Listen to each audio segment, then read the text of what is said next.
COP28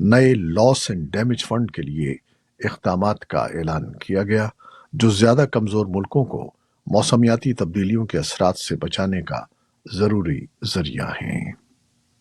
کاپ 28 کے صدر سلطان الجابر نے اسے منفرد، غیر معمولی اور تاریخی فیصلہ قرار دیا۔ دوسری جانب بھارت کے وزیر اعظم نریندر مودی نے سن 2028 میں اقوام متحدہ کی کاپ 33 موسمیاتی کانفرنس کی میزبانی کی پیشکش کی ہے۔ دبئی میں کاپ 28 مذاکرات سے خطاب کرتے ہوئے مودی نے کہا کہ ہر ملک کو آب و ہوا کے اپنے اہداف کو پورا کرنا چاہیے۔ 1 دسمبر کو یعنی آج ایڈز کا 35واں عالمی دن منایا جا رہا ہے۔ امریکہ کے صدر کی جانب سے ایڈز سے نجات کے لیے ہنگامی منصوبے کے آغاز کی اس سال 20ویں سالگرہ ہے۔ پاکستان میں national AIDS control program NACP کا قیام یوں تو 1986 میں عمل میں آیا تھا۔ اس وقت HIV کے مرض کی تشخیص اور مریض کو احتیاط بتانے کے لیے کام کیا جاتا رہا، تاہم سن 2004 میں اس کی باقاعدہ ادویات پاکستان میں دستیاب ہوئیں، جس سے مریضوں کو بیماری کے ساتھ احتیاط اور علاج میسر آنے لگا۔ اس بیماری کے پھیلنے کی ایک بڑی وجہ استعمال شدہ آلات جراحی، سرنجوں کا استعمال، غیر محفوظ خون کا منتقل ہونا بھی ہے۔ سابق وزیر اعظم عمران خان کے خلاف سائفر کیس کی اڈیالہ جیل میں سماعت سے متعلق وزارت قانون کا نوٹیفیکیشن ملنے کے بعد خصوصی عدالت نے ہفتے کو اڈیالہ جیل میں سماعت کا فیصلہ کیا ہے۔ آفیشل سیکرٹ ایکٹ کی خصوصی عدالت کے جج ابو الحسنات محمد ذوالقرنین نے جمعے کو اسلام آباد کے جوڈیشل کمپلیکس میں سائفر کیس کی سماعت کی۔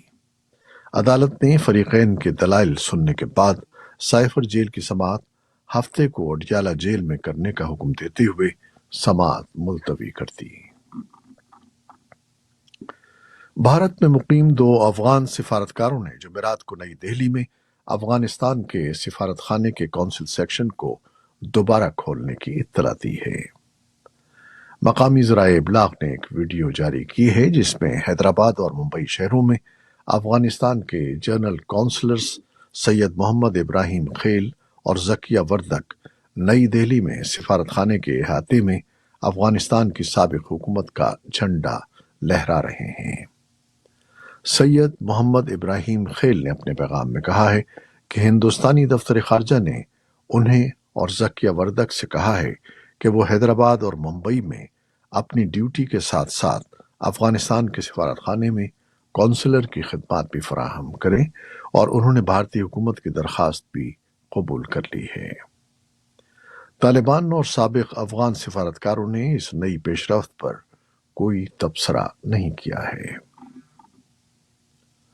بھارت میں سن 2024 میں منعقد ہونے والے پارلیمانی انتخابات سے قبل 5 ریاستوں میں ہونے والے اسمبلی انتخابات مکمل ہو گئے ہیں اور ایگزٹ پولز کے نتائج بھی سامنے آ گئے ہیں۔ ووٹوں کی گنتی 3 دسمبر کو ہوگی اور توقع ہے کہ اسی روز حتمی نتائج آ جائیں گے۔ متعدد ایگزٹ پولز یعنی ووٹ دے کر باہر آنے والے رائے دہندگان سے ہونے والی گفتگو کی بنیاد پر جو مجموعی نتائج نکالے گئے ہیں، ان کے مطابق 2 ریاستوں چھتیس گڑھ اور تلنگانہ میں کانگریس کی اور راجستھان اور مدھیہ پردیش میں بھارتیہ جنتا پارٹی کی حکومت بن سکتی ہے، جبکہ میزورام میں معلق اسمبلی کے وجود میں آنے کا امکان ہے۔ بعض پولز میں مدھیہ پردیش میں بھی معلق اسمبلی کی قیاس آرائی کی گئی ہے۔ ان 5 اسمبلیوں کے جو بھی نتائج آئیں گے ان کا اثر پارلیمانی انتخابات پر بھی پڑے گا۔ صدر جو بائیڈن نے براعظم افریقہ کے ساتھ اپنی وابستگی کا اعادہ کرنے کی کوشش میں جمعرات کو اوول آفس میں انگولا کے صدر سے ملاقات کی۔ صدر بائیڈن نے کہا کہ ہم ایک تاریخی لمحے میں مل رہے ہیں، امریکہ افریقہ میں موجود ہے، ہم سب انگولا میں آپ کے ساتھ ہیں۔ انگولا کے صدر نے براعظم کے بارے میں امریکی صدر کے نقطہ نظر کی تعریف کی اور کہا کہ ان کا ملک امریکہ کے ساتھ بڑھتے ہوئے اقتصادی اور سیکیورٹی تعلقات کو فروغ دینے کی کوشش کر رہا ہے۔ یہ تھیں وہ خبریں جو فیس بک لائیو پر ہم نے آپ کے لیے پیش کی۔ ہماری ویب سائٹ، یوٹیوب اور پوڈ کاسٹ پر یہ بلیٹن آپ کے لیے پوسٹ کر دیا جاتا ہے۔ آپ ہمارے بلیٹن کو شیئر کرتے ہیں اور اپنے کمنٹس میں اپنی محبتوں کا اظہار کرتے ہیں، جس کے لیے ہم آپ کے بےحد ممنون ہیں۔ اپنی ان محبتوں، ان کاوشوں کو جاری رکھیے گا۔ نیوز پروڈیوسر عائزہ عرفان اور نیوز ایڈیٹر بہجت جیلانی کے ساتھ خالد حمید کو اب اجازت دیجیے گا۔ اللہ حافظ۔